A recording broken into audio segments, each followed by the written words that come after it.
Well, first I want to say to this young man before somebody take his head off, because see, that's that new school bull crap that these kids out here, they easy to fly out their mouth with that. You don't invite a man to your private. You don't invite a man to your private unless you doing the Diddy. If two men lay down, how many homos get up? Let me tell you, young man, two of them. You understand? So don't invite a man to your private because that man will see you and take your head off. Especially somebody like 50. You don't send or let a boy do a man's job. I don't know if he need that type of attention or he want that type of attention. Evidently he do. But 50 is the wrong dude that you want to do that type of attention, get that kind of attention from, bro. In the infamous words of Waka Flocka, that nigga go hard in the paint. And I don't believe that this cat would even put out some trash like that and really didn't know what he was doing. He's teasing the federal government. And I told y'all, the Southern District of New York do not put. Diddy's former bodyguard, Gene Deal, has issued a stark warning to Christian Combs, claiming he's put himself in serious danger. According to Deal, Christian is allegedly the one who leaked the Cassie footage online, a bold move that may have set off the latest wave of legal fallout surrounding Diddy. He did that something get leaked to the press. Do you notice that, right? Soon as he did that dumb shit, talking about, well, we did this and we did that. We had this over here. Y'all went to the wrong house. Some went to, he said, well, we're going to show you how wrong we are. Yo, CNN, run this. Action, roll them. Don't play with the feds, bro. Because you got to realize this. They got a lot of time. All they got is. It looks like Diddy's own son may have been the one to light the fuse, allegedly triggering a chain of events that could ultimately land his father behind bars for life. In the eyes of the law, that leak may have changed everything. In law enforcement for 27 years. And I had the opportunity to see HIDA. It's a place, whereas they have the state, the feds, the NYPD, the Department of Corrections, and the state police. Yo, this place could be half of a basketball court. That's where they just got lines of computers with officers of all different people and officers just on the internet. Whoever's over that case, whoever's working that case, don't you know they saw that and took it. Just 2 days after showing up to his father's sex trafficking court hearing, Christian Combs was spotted living it up with his girlfriend, Raven. A video now making the rounds online shows the couple smiling and vibing together following Raven's appearance at the Essence Feed, the Fun's panel that Saturday. Yeah.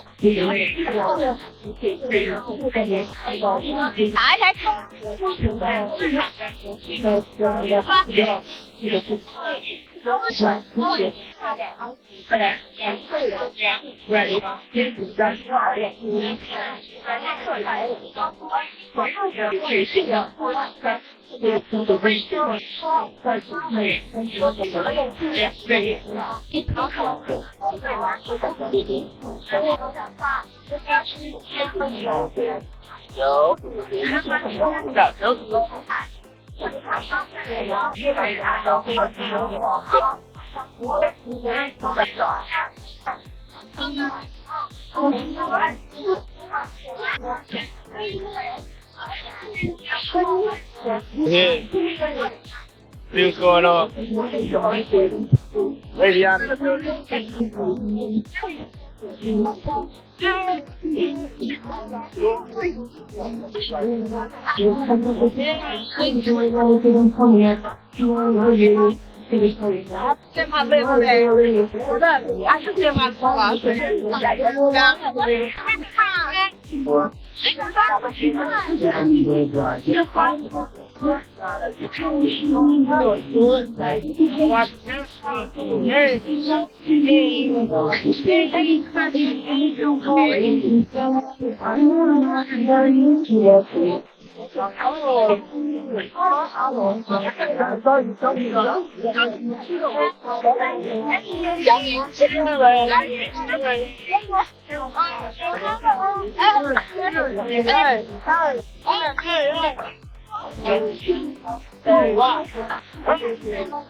Just 48 hours after attending his father's high-stakes court hearing, Christian Combs was caught on camera kissing his girlfriend Raven and partying with friends, loudly declaring her the baddest girl in the world. Meanwhile, their mother, Janice Combs, stood by Diddy in court as he was denied bail for the third time. With his trial now set for May 5th, but Christian's facing his own legal firestorm. An April lawsuit accuses him of drugging and sexually assaulting a woman named Grace during a December 2022 yacht trip. The suit also names Diddy, claiming he holds responsibility as the yacht's owner. Both Christian and Diddy have fiercely denied the allegations, calling them baseless and false. She was 25 years old at the time. She believed that the wholesome family excursion, but says it, quote, turned into a hedonistic environment, even describing rampant drug use among sex workers and celebrities who came on board. She believes that the alcohol on the yacht had been laced with drugs because she says women would have one drink and then almost immediately pass out or start falling. Grace alleges that Christian Combs arrived at the yacht, already drunk, and immediately made her uncomfortable with unwanted attention. She claims he pressured her into taking tequila shots she now believes were laced before turning aggressive, and groping her. The lawsuit doesn't stop there. It drops another bomb, naming producer Rodney L. Jones, who was reportedly present and allegedly has recordings that expose illegal activity linked to Diddy and his inner circle. Markey reportedly told Christian, quote, "Excuse me, you don't touch my legs like that. I'll move my legs where I want to. If I want to do this, then I will. You don't touch my legs like that." Markey then says that she told Christian she couldn't stay with him unless it was approved by a supervisor, all of whom she knew would be asleep at the time, so this was a way for her to get out of the situation. She claims that Christian said, "Who can I talk to? I'm going to say I requested you right now." Markey then says she responded with, quote, "Well, you can take your hand off my ass for the first thing." Markey says that she tried to go back to her work, but Christian found her again, wanted her to find him a place to sleep for the night. So she ended up taking him to the cinema room for the yacht, which doubled as a place for people to sleep. And she claims that is when Christian blocked her and groped her, took off his clothes, tried to force her to perform oral sex on him. She says that she was able to fight him off until someone came in. Now, the lawsuit goes on to say that O'Markey told the yacht captain what happened the very next day, but he didn't believe her, didn't do any sort of real investigation. She says the captain retaliated against her for months after the alleged assault, before ultimately firing her in May of 2023. Now, aside from her account, aside from a potential other witness, right, the person that allegedly walked in on this, what proof is there that this happened? Well, she reportedly has photos of the bruises that she says were caused by this event with Christian Combs. The quote was, "Our attempts to share this proof with Mr. Jones's attorney, Tyrone Blackburn, have been ignored, as Mr. Blackburn refuses to return our calls." Holly goes on to say, "We will address these outlandish allegations in court and take all appropriate action against those who make them." Then, the attorneys for Universal Music Group, one of the defendants who are also being sued by Rodney Jones for their alleged participation and facilitation of the abuse claim by Jones, they argued that the claims were so, quote, offensively false that one of these attorneys, Donald Zakarin, wrote, "A license to practice law is a privilege. Mr. Blackburn, plaintiff's lawyer, has misused that license to self-promote, gratuitously, falsely, and recklessly accusing the UMG defendants of criminal behavior." So a lot of back and forth that we're seeing right here. And again, to be clear, everything that Diddy and his sons are facing are accusations. They haven't even been criminally charged. These are civil lawsuits. There has been no finding by a judge or a jury that they are liable. This marks a major turning point. Diddy's behind bars, and the bombshells keep coming about him and his inner circle. With 6 additional lawsuits piling up and explosive new claims surfacing, even Gene Deal admits Diddy's chances of beating this case are looking razor thin. 2025, that's when Diddy trial starts. How you feel about it, man? I think if their lawyer got that off, they did a great job. Because you got to realize some of these cases, even you get regular drug cases, they be taking a year or 2 years to go through all the paperwork, everything they want to do, how the guy weighed out, getting the witnesses and everything together. I think the lawyer thinking that they're not going to be able to give them discovery and enough discovery in that short of time. Because the prosecutors are not going to present anything to the court that they think they can't prove. You understand what I'm saying? So the prosecutors is going to try to, go through everything. And that's a short time, brother. That's less than what, May? That's less than 7-8 months. You talking about 18 businesses. You talking about they got, I think they say 170 witnesses. You understand? They got 1,000 bottles of oil they got to test. Allegedly baby oil that they got to test. And I said allegedly baby oil because that's what the prosecutor said. Alleged baby oil. He didn't say baby oil. He said alleged baby oil. So that means that it may be something, or some of those bottles wasn't baby oil. You talking about victims and their statements and presenting them to the courts. So they got a lot of things. So that was a smart move by the defense, trying to get the trial a speedy trial, so the prosecutor only have so much evidence that they could present. It could help them, and it can hurt them too. How you feel about Diddy lawyers coming out blaming the government for leaking, the check test? Well, the lawyers are doing what they're supposed to do. They supposed to trying to try this case in the public's eye. You understand? So Diddy could probably get off by them saying that the prosecutors them released the tape. The grand jury have every right to see any kind of evidence out there that the prosecutor want to give them. Now, them leaking it and everything like that, that's not going to decide whether the judge is going to allow them to dismiss the case because they leaked this this trial, because they're going to try to state he can't get a fair trial because the prosecutors are trying to win their case in the public's eye.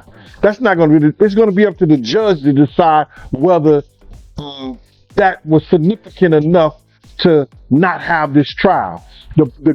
His lawyers are trying to do anything, and they're going to try to do anything to win this case without it first going in front of a jury, without it first going in front of the judge like that. So what they're doing is they're going to try to play all different kind of cards to make us think You understand? The dude is innocent and he's been done wrong and unfair. That's what the lawyer's supposed to do. But it ain't gonna work, bro. It's not gonna work. Just like, hold up, but just like first bail denied, second bail denied, the third bail denied. They don't trust the lawyers, and they damn well don't trust Diddy being out in public or in the streets or at home at any time. I think that they trying to beef up their case, bro. They're gonna continue to beef up their case once they continue to dig and get stuff. Once they continue to dig and get more stuff from the business part of it, they're gonna use those charges. Because if he did anything that was illegal regarding tax evasions, money laundering, they're gonna use that. If he had used his company and his power for the racketeering and things like that, so they can get the RICO Act on there, they're going to use that. Any new news that can make their case powerful and they can present it to the court, they're going to use it. As long as they give it to the defense team in the discovery, they're going to use everything. But it's going to be difficult for Puff to fight his case in jail. You know how hard it is to fight your case and go through every last one of those victims, or whether you know them or not. All that paperwork he had to do, you got to realize they only get a lawyer like 2 hours, I think. Anywhere from 2 to 4 hours. And maybe on certain days, depending on where you at. How is he going to fight his case decent in jail? But that's what happened where you lay your head. So you don't see any kind of way he get out of it? Bruh, I would bet with whatever I had that he ain't got no chance in hell in getting out of here. All because they already got one witness for the case. And that's all you need. And when you only have to have one witness for the trafficking case, even though she may have been a participant, and I'm talking about Cash, it's going to be hard for him to. It's no small detail that Gene Deal is now pointing to Diddy's own son getting caught up in the chaos, especially as wild theories continue to swirl, including claims that Diddy may have ordered hits on artists he clashed with, like Nipsey Hussle. The deeper this story goes, the darker it gets. He a demon over a comment he made a lip sync. What made you say that? Like, what's the backstory behind that? But bro, I didn't say he was a demon. What I think I said that you gotta watch what you say to these demons. And I might have put him in the same category. But I didn't per se, he's a demon. Now he's done that I projected. I see that demons does. When I seen him picked up that dove, and a dove supposed to be that of new beginning in life, and the dove fell to the ground straight like it was dead. The day we did that, he did that ritual in the park before he went to trial with Sean. Bro. And I'll tell you that story if we talk about Sean. If we talk about Sean today, I'll tell you that story. All right? How about that? Now, don't go figure out something to talk to me and ask me about Sean. But yeah, but if we talk about Sean, I'll ask that. But what you was asking me was that, listen here, man. I did not know Nipsey Hussle. I knew of him and the positive things that he was trying to do out there in his community. The music that he was putting out, that I could say, based on conversations that I heard him speak, that the man was spiritually connected. He was a child of God. He had gotten in front of Puffy one time, and he told Puff that he was putting out this music, and I guess Puff was helping him in some kind of way, and he said something. And that what he said was, I need my music and my album to have the same feel of that life after death, like Biggie's album. Now, you taking a spiritual person who's asking for something. He said, I wanted that same feel as life after death. That same feel was that Biggie got murdered and he went on to sell about 10 million albums or 10 million copies.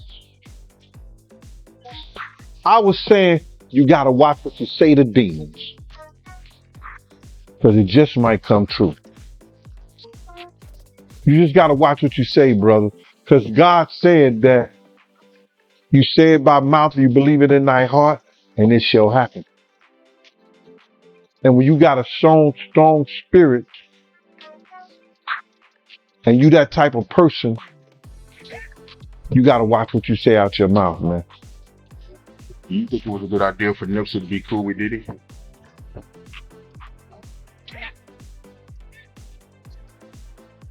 I really can't speak on what and the reason why that man would, when he was already doing a great job himself with the team that he had. But somebody convinced him that would be a good look for him. But no disrespect. Back in 2022, Diddy opened up about his behind-the-scenes role as executive producer on Nipsey Hussle's Victory Lap, which earned a Grammy nomination for Best Rap Album. During an interview on Real 92.3's The Cruise Show, he revealed that Nipsey brought him on board just 5 days before wrapping up the project. Despite his contributions, Diddy noted that his name was initially left off the credits, a move he didn't hesitate to call out. I want you to mentor me. You know what I'm saying? Like, Nip had no ego. So, you know what I'm saying? Like Nip came to me and said, I want you to mentor me. I want to get into real estate. I want you to teach me all your, like your business secrets. You know what I'm saying? I was like, whenever you got questions, pull up. And on his last album, people do not know this. Somebody tried to jerk me, but I fixed it. I actually am one of the executive producers of Nipsey Hussle's last album. Victory Lap. Yeah, Victory Lap. So a lot of people don't know this. We got them to change it. Wikipedia, somebody over at the label tried to leave my name out, but he came to me and said, I want you to be a part of helping me finish up this album. And so I was a part of not just the records I was on with him on his last album. He was like, yo, I'm a big fan of like life after death. You know what I'm saying? And I know you got like that vibe. I'm bringing like that vibe. Like my stuff, it has a West Coast sound, but also has a bad boy sound. So I felt like, yo, I really need you to come and help me out with this. So that's why I have so much footage of us in the studio, because like the last 5 days of him finishing the album, he came to me and said, you come on as one of the executive producers. And we had just started really getting close and tight. And then, everything happened. But individual that like sent from God. And I know we sad, and I know that we miss him, but I'm telling you, like, he did his work. The way he inspires me, he did his work. And he represented LA like no other. Top notch, glorious, godly, positive, loving, trying to save the community. Like, this cat is really real. He was up there to me with Malcolm X and Martin Luther King. And they claiming that she was harassing a female about getting an abortion who was pregnant with Diddy baby. You heard about that? Well, I don't know why she would be named in the lawsuit for that, unless she did something that was illegal. Based on what you're saying, I don't think what she did was illegal. But then I do know that she had a beef with one of Diddy's girl, which was Gina. And they was talking about that back and forth on the internet with each other.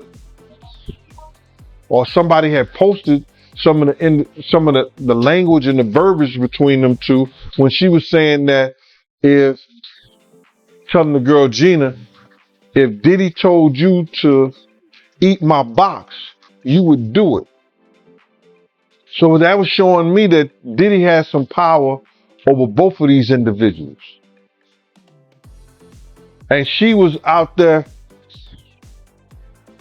being threatening and talking to the girl crazy, and the girl was talking to her crazy, and they put all that on the internet. So, you know, I don't know how it comes to play that that's some kind of federal law that the prosecutor want to use, but it may just be used for the fact that to show the control that Diddy had over these females. So if she say this, if Diddy told you to eat my box, you would do it. What kind of power is that? And this girl said that Diddy had already punched her in the head, kicked her, and did all kind of crazy stuff to her. That revelation came just one day before Diddy was announced as a headliner for the 2022 iHeartRadio Music Festival. But Nipsey Hussle isn't the only name linked to the growing cloud of dark rumors surrounding Diddy. The list of artists allegedly caught in his web continues to grow, fueling even more speculation about his behind-the-scenes behavior and the power he wielded in the industry.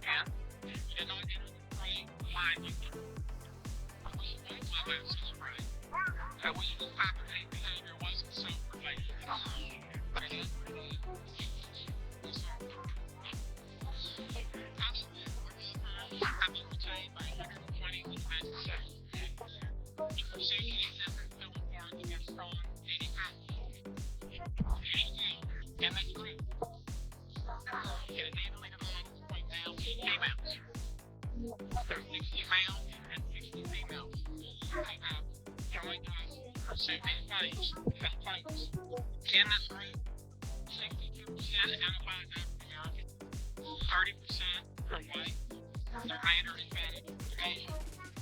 The victims are more than 25 states, majority in California, New York, Georgia, and Florida. So let's focus on the ages of these victims. We talked about the age of the victims and the conduct occurred at Chrome People. The youngest victim at the time of the occurrence was 9 years old. We have an investigation of 14 years old. That was co-offending.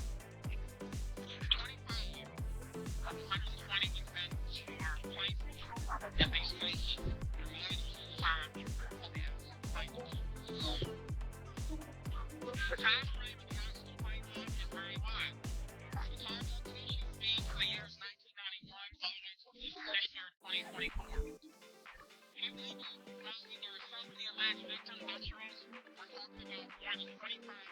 The man who once ruled the entertainment world now sits in a Brooklyn jail cell just a stone's throw from the Hamptons, where he once hosted his legendary parties. Diddy's fall from grace has been swift and brutal, as he now faces federal charges for sex trafficking and racketeering.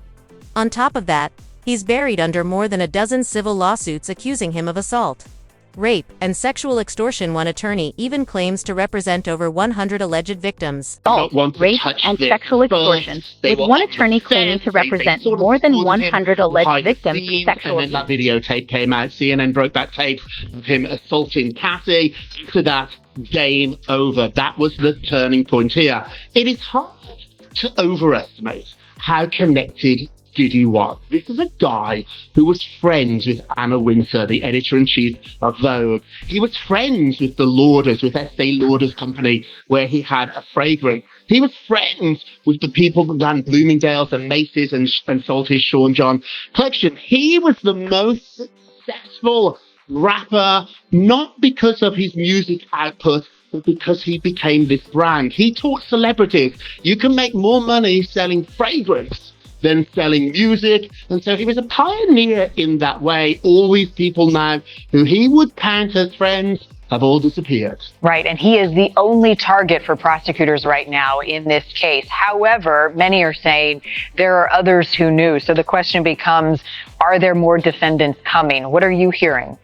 Yeah, definitely. I think the prosecutor has said nothing is off the table here. There are people around Diddy who have been there for decades. Recently, his longtime publicist, Natalie Moore, who's been there for 20 years, she appears as if she has quit. Her phone is no longer ringing. Her email has been discontinued. Also to Chief of Staff, Kristen Karim, who has been with him for several years too. People have called her the Ghislaine Maxwell of this organization. That is nothing that anybody ever wants to be called. And so other people here are involved. I think the scope of this, how big this was, made it impossible for one person to do it all. He had enablers, he had people around him, and now those people are all scrambling, worried they're going to be indicted next. Yeah, you're right, Rob. This is Having founded Bad Boy Records in 1993, Diddy played a major role in launching the careers of hip-hop legends like the Notorious B.I.G. and Usher.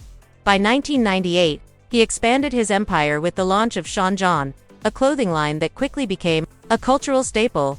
From there, he branched out into fragrances, alcohol brands, and a growing media empire, even producing reality shows to scout fresh talent. According to those close to him, like Shooter, Diddy used his high-profile parties as a strategic tool to keep his name buzzing throughout the entertainment world.